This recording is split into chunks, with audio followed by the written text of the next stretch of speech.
একটি কবিতার জন্ম। কিছু কবিতা সীমাহীন ভালোবাসা আর অনন্ত স্বপ্নের জন্য। বলিষ্ঠ প্রতিবাদের ভাষা হয়ে জন্ম নেয় কোনো কোনো কবিতা। আবার শুধু ছন্দের নুপুর হয়ে বাজে কোনো মিষ্টি পদ্য। ভাগ্য হতবঞ্চিতের নিঠুর মর্মমানী হয়ে ওঠে কবিতা। কিছু কিছু কবিতা শুধু তোমারই জন্য। বিদ্রোহীর অস্ত্র, লম্পটের ছলনা, শোষকের চাটুকার, আরো কত অজস্র রূপে জন্ম নেয় কবিতারা। যদি প্রশ্ন করো আমি লিখি কেন, উত্তরটা লিখি কবিতার জন্য। তোমার জন্য নয়, নয় ভালোবাসার জন্য, স্বপ্ন অথবা বঞ্চনার জন্যও নয়। আমার কবিতা আমার সন্তান পরম ভালোবাসায় জন্ম নেয় মননে।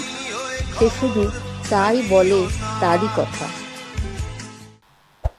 ভালো লাগলে আমাদের এই চ্যানেলটি লাইক করুন ও সাবস্ক্রাইব করুন।